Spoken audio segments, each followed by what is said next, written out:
Hello friends, आज के video में हम यूपी बोर्ड क्लास 12th के अंतर्गत जो 4 मार्क्स का फिगर ऑफ स्पीच पूछा जाता है उसी का अध्ययन करेंगे।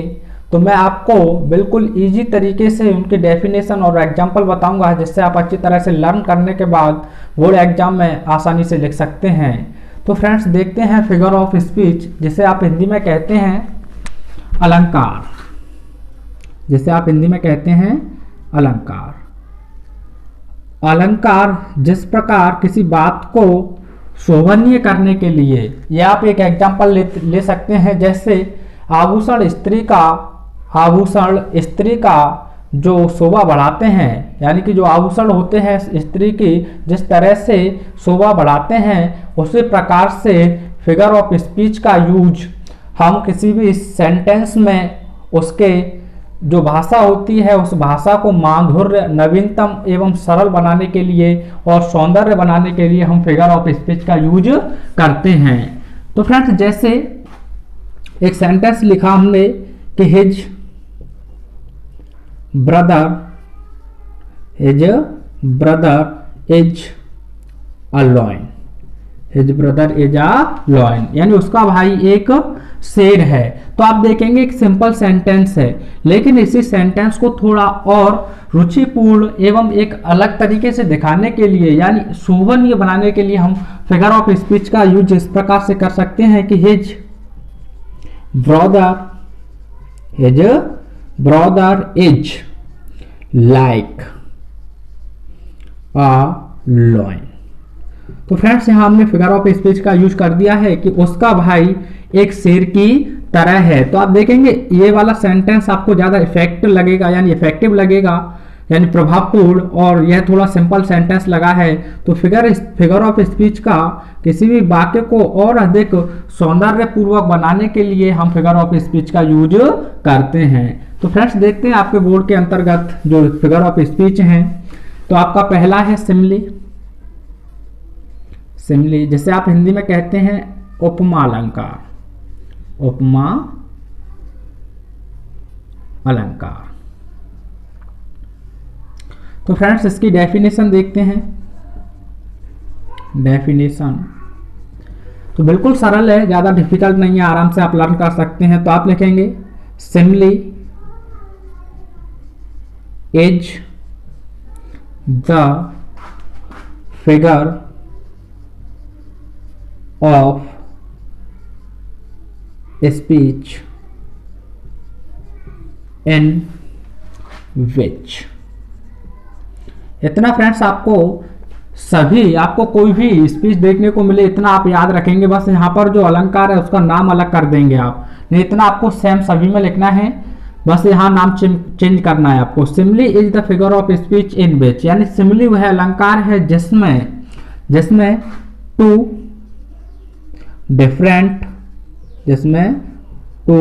डिफरेंट थिंग्स और ऑब्जेक्ट्स लिख सकते हैं आप चाहें तो, और objects are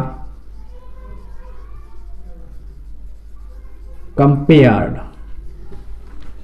to different things और ऑब्जेक्ट्स आर कंपेयर्ड, यानी जिसमें दो भिन्न भिन्न वस्तुओं और अलग अलग ऑब्जेक्ट्स का कंपेयर यानी तुलना की जाती है।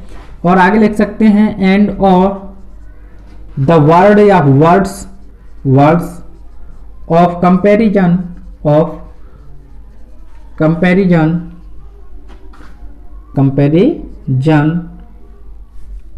जैसे वो शब्द लिख देता हूं मैं, as, like, so, are used.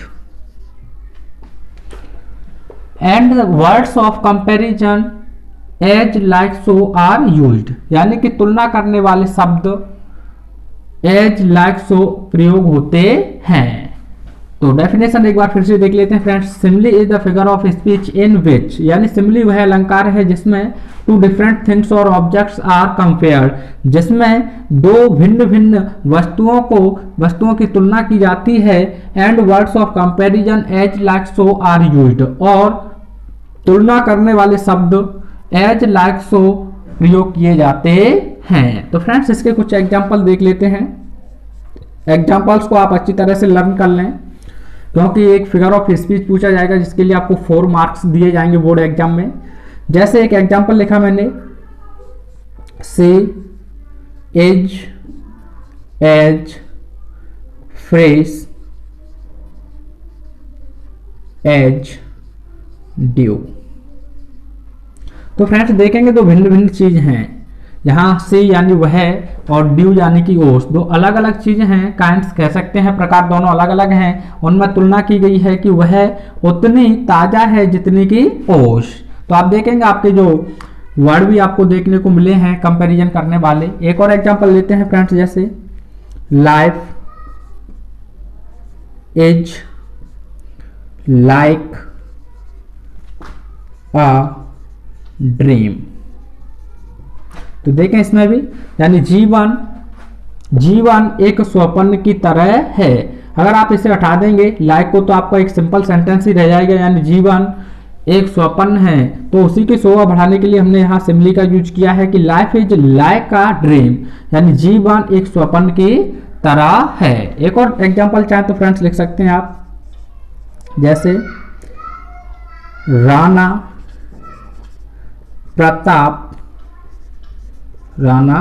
Pratap is like a lion, आगे चाहे तो इन बैटल, यानी राणा प्रताप एक शेर की तरह हैं।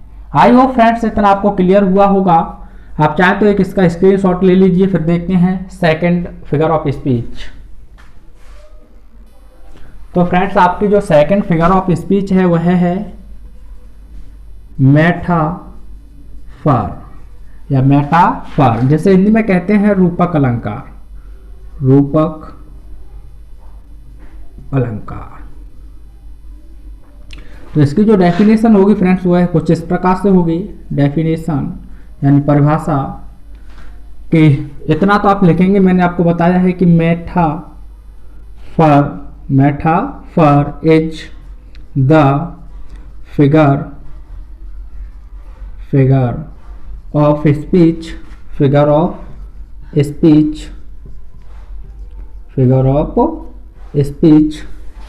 in which metaphor is the figure of speech in which, यानी रूपक अलंकार वह अलंकार है जिसमें टू डिफरेंट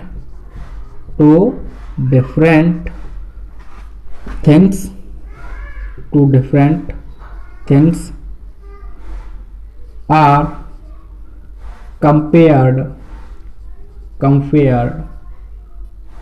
बट लेकिन द डिफरेंट, यानी two different things are compared, यानी दो भिन्न भिन्न वस्तुओं में तुलना की जाती है, बट लेकिन वर्ड ऑफ कंपैरिजन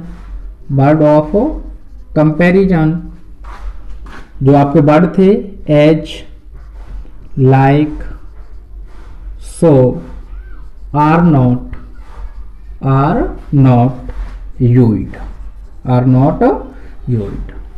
यानी कि metaphor is the figure of speech in which, यानी मेटाफर यानी रूपक अलंकार वह अलंकार है जिसमें two different things are compared, जिसमें दो भिन्न भिन्न वस्तुओं में तुलना की जाती है, बट लेकिन वर्ड ऑफ कंपैरिजन यानी तुलना करने वाले शब्द as like so are not used, यानी प्रयोग नहीं किए जाते हैं, लेकिन तुलना करने वाले शब्द प्रयोग नहीं किए जाते हैं। तो फ्रेंड्स इनके लिए भी एग्जांपल देखते हैं, जैसे life is a dream, life is a dream, यानी कि जीवन एक स्वप्न है, जीवन एक स्वप्न है। अगला एग्जांपल है फ्रेंड्स आपका the world is a stage, the world is a stage, यानी लाइफ इज अ ड्रीम, यानी जीवन एक स्वप्न है। The world is a stage, यानी कि जो संसार है वह एक स्टेज है या एक मंच है। अगर आप चाहें तो इसी में से कंपैरिजन करने के लिए आप इसमें से फिगर ऑफ स्पीच जो आपकी सिमिली है वह बना सकते हैं। यहाँ लाइक लगा दें, यहाँ लाइक लगा दें, तो आपका सिमिली बन जाएगा जैसे life is like a dream. तो ये आपका सिमिली बन गया फ्रेंड्स। क्या बन गया? सिमिली। और दूसरा है आपका the world is like a stage, यानी कि संसार एक स्टेज की तरह है। तो फ्रेंड्स आप चाहें तो इसका भी एक स्क्रीनशॉट ले सकते हैं। आगे देखते हैं हम नेक्स्ट फिगर ऑफ स्पीच। तो फ्रेंड्स आपका जो अगला फिगर ऑफ स्पीच है वह है personification.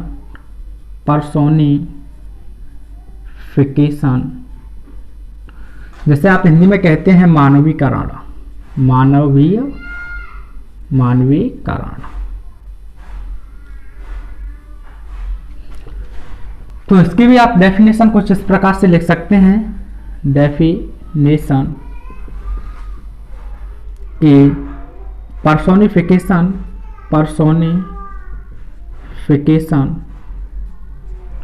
Is the figure of speech in which इतना तो आप ध्यान रखें फ्रेंड्स, इतना आपको प्रारंभ में लिखना ही लिखना है। बस यहाँ जो आपका फिगर ऑफ स्पीच है उसका नाम चेंज करते रहें कि personification is the figure of speech in which, यानी मानवीकरण वह अलंकार है जिसमें लाइफलेस यानी निर्जीव ऑब्जेक्ट्स, लाइफलेस ऑब्जेक्ट्स एंड और एब्स्ट्रैक्ट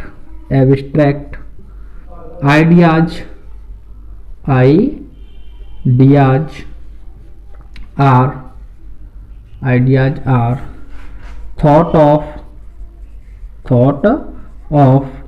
एज लिविंग बीइंग्स। यानी कि पर्सोनिफिकेशन वह अलंकार है जिसमें lifeless object and abstract ideas are thought of as living, जिसमें निर्जीव या बेजानदार और भावों को सजीव मान लिया जाता है। तो फ्रेंड्स इसके लिए जो एग्जाम्पल है वह है पहला कि लव इज ब्लाइंड। यानी प्रेम अंधा होता है। अब आप देखें इसमें जो प्रेम है उसे एक मानव मान लिया गया है, क्योंकि आप जानते हैं प्रेम अंधा नहीं होता है बल्कि मनुष्य अंधा होता है। तो इसीलिए इसमें कहा गया है कि लव इज ब्लाइंड। तो आप देखें यहाँ पर जो एब्स्ट्रैक्ट आपका जो आइडिया है उसे क्या मान लिया गया है? पर्सन मान लिया गया, यानी मानव मान लिया गया है। और उसी में तुलना की गई है कि लव इज ब्लाइंड, यानी कि प्रेम जो होता है वह अंधा होता है। तो वही कहा गया है लिविंग बीइंग्स, यानी सजीव मान लिए जाते हैं। एक और एग्जांपल है friends, experience is the best teacher. Experience is the best teacher, यानी अनुभव सबसे अच्छा अध्यापक होता है। अब आप बताइए कोई व्यक्ति अध्यापक होगा कि फिर आपका जो एक्सपीरियंस है, अनुभव है, वह आपका अध्यापक होगा। तो इसमें भी मानवीकरण किया गया है। तो फ्रेंड्स आप चाहें तो इसका भी एक स्क्रीनशॉट ले सकते हैं। आगे देखते हैं हम नेक्स्ट फिगर ऑफ स्पीच। तो फ्रेंड्स आपका अगला फिगर ऑफ स्पीच है एपिस्ट्रॉफी। जैसे आप हिंदी में कहते हैं एपिस्ट्रॉफी को संबोधन। तो डेफिनेशन आप इस प्रकार से लिख सकते हैं कि apostrophe is the figure of speech in which, मैंने बताया है इतना तो आप हर में लिखे ही जब स्टार्टिंग कर रहे हैं। अब आगे लिख सकते हैं कि वी यानी हम लोग,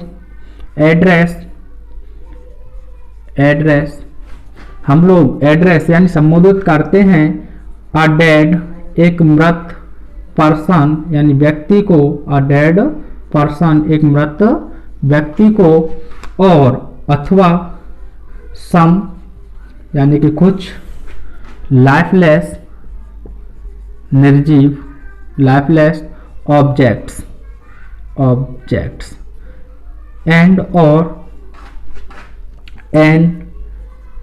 एब्स्ट्रैक्ट आइडिया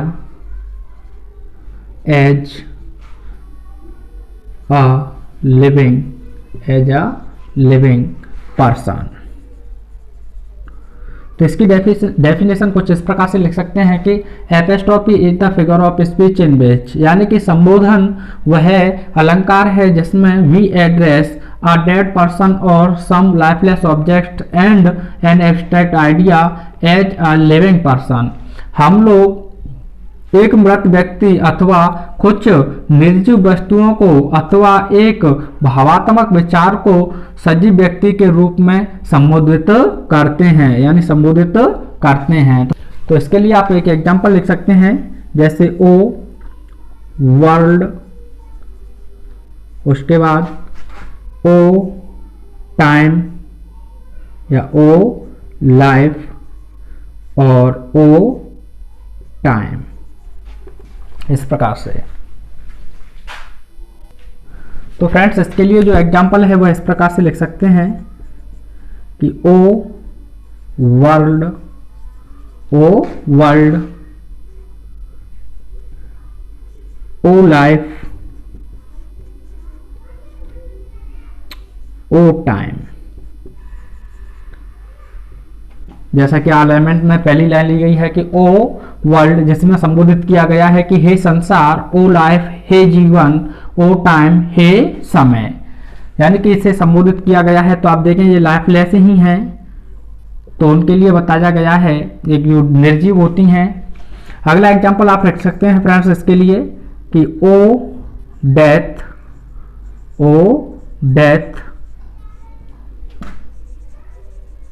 कम सून। अब यहाँ मृत्यु को संबोधित किया गया है कि हे मृत्यु जल्दी आओ। तो फ्रेंड्स आपको एक विशेष चीज जो ध्यान रखनी है, या तो आपको इसमें एपोस्ट्रोफी देखने को मिलेगा या फिर आपको मार्क ऑफ एक्सक्लामेशन यह देखने को मिलेगा, ओ डेथ ओ कम सून, यानी हे मृत्यु जल्दी आओ। आप चाहे तो इसका भी एक स्क्रीनशॉट ले सकते हैं, आगे देखते हैं फिर। तो फ्रेंड्स आपका जो अगला फिगर ऑफ स्पीच है वह है ऑक्सीमोरॉन। जैसे आप हिंदी में कहते हैं विरोधाभास अलंकार, विरोधाभास अलंकार। तो फ्रेंड्स इसकी डेफिनेशन आप इस प्रकार से लिख सकते हैं कि ऑक्सीमोरॉन, इतना तो मैंने बताया है, आप कहेंगे कि oxymoron is the figure of speech in which, यानी कि विरोधाभास वह अलंकार है जिसमें टू अपोजिट क्वालिटीज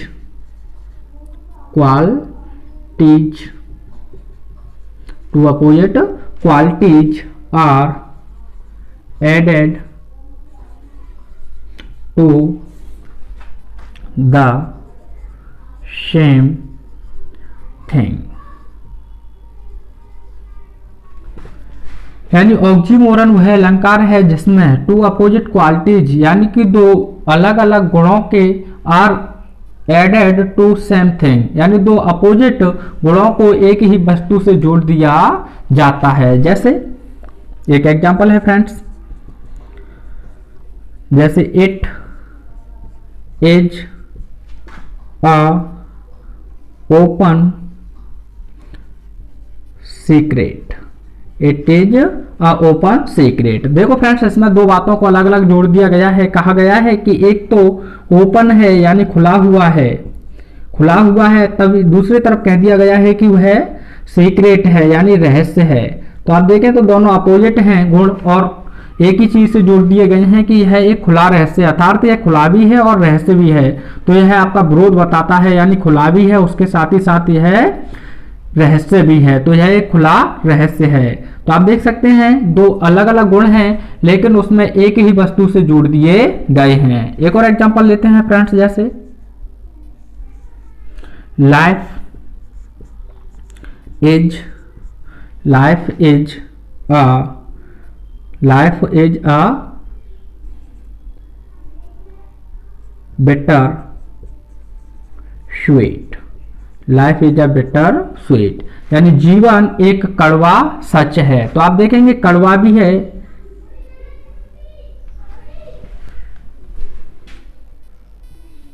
तो फ्रेंड्स आपका जो दूसरा एग्जाम्पल है वह है लाइफ इज बिटर स्वीट, यानी कि जीवन एक कड़वा मीठा है, यानी कड़वा भी है वह मीठा भी है, यानी कि जीवन को जोड़ दिया गया है दो अपोजिट क्वालिटियों से, यानी एक ही चीज दो अलग अलग चीजें बता रही हैं तो इनमें विरोध है। जैसे अगर आपको कहना है सी फील्स स्वीट पेन, यानी वह मीठा दर्द महसूस करती है। आप चाहें तो फ्रेंड्स इसका भी एक स्क्रीनशॉट ले सकते हैं। आगे देखते हैं आपका फिगर ऑफ स्पीच।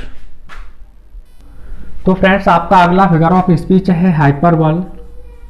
हाइपरबल जैसे हाइपरबोली भी कहते हैं कुछ लोग, हाइपरबल जिसकी हिंदी होती है अतिशयोक्ति। अतिशयोक्ति।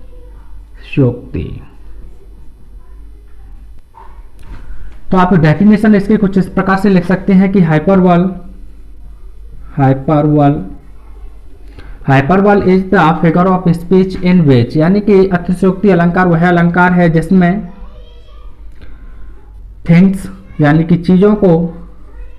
चीजों को आर सोन दिखाया जाता है, पैसिव वॉइस है गाइस, सोन दिखाया जाता है, एज जैसे, ग्रेटर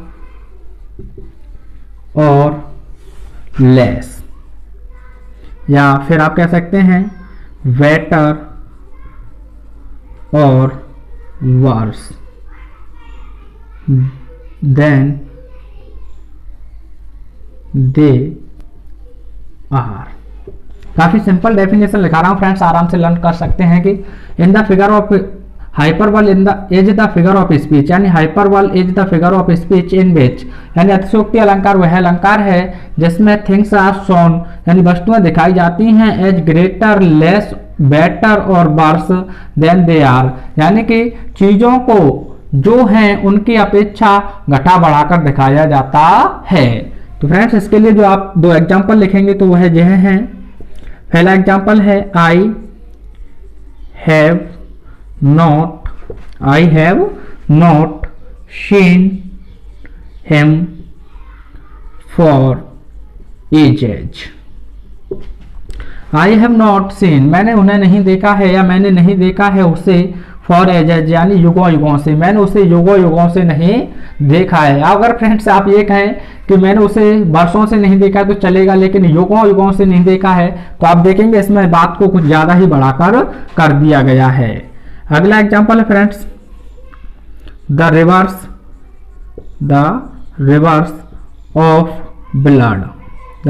ऑफ ब्लड, यानी खून की नदियां फ्लॉप्ड बह गई इन द बैटल, यानी कि युद्ध क्षेत्र में। Reverse of blood flopped in the battle, यानी खून की नदियां मैदान में बह गईं। तो आप जानते हैं कि फ्रेंड्स आजकल पानी की नदियां नहीं चल रही हैं, खून की नदियां तो बहुत बड़ी बात है, तो इसमें भी बढ़ा चढ़ाकर बात कह दी गई है।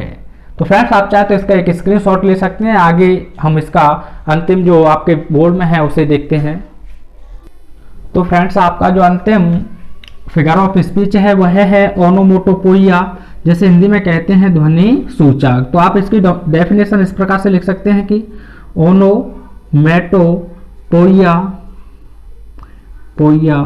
ओनोमोटोपोइया is the figure of speech in which, यानी ध्वनि सूचक अलंकार, यानी ध्वनि सूचक अलंकार वह अलंकार है जिसमें द साउंड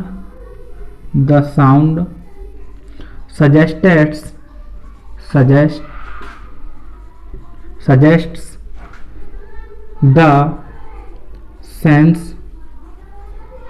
or meaning, यानी कि onomatopoeia is the figure of speech in which the sound suggests the sense और मीनिंग, यानी ध्वनि सूचक अलंकार वह अलंकार है जिसमें आवाज या तो अर्थ को या फिर भाव को सजेस्टेड यानी कि सलाह देता है या फिर बताता है। जैसे एक एग्जांपल है the cats mu, the cats mu, यानी कि बिल्लियां म्याऊ म्याऊ करती हैं। तो आप म्याऊ म्याऊ करेंगे तो आपको सलाह से पता चल जाएगा कि वह बता रहा है कि इस ध्वनि से आप पहचान लेंगे कि यह किसकी आवाज है, बिल्ली की। जैसे एक और एग्जांपल है फ्रेंड्स, द स्नैक्स आर हिशिंग, यानी कि सर्प फुसकार रहे हैं। तो आप जानते हैं कि सर्प ही फुसकारते हैं। जैसा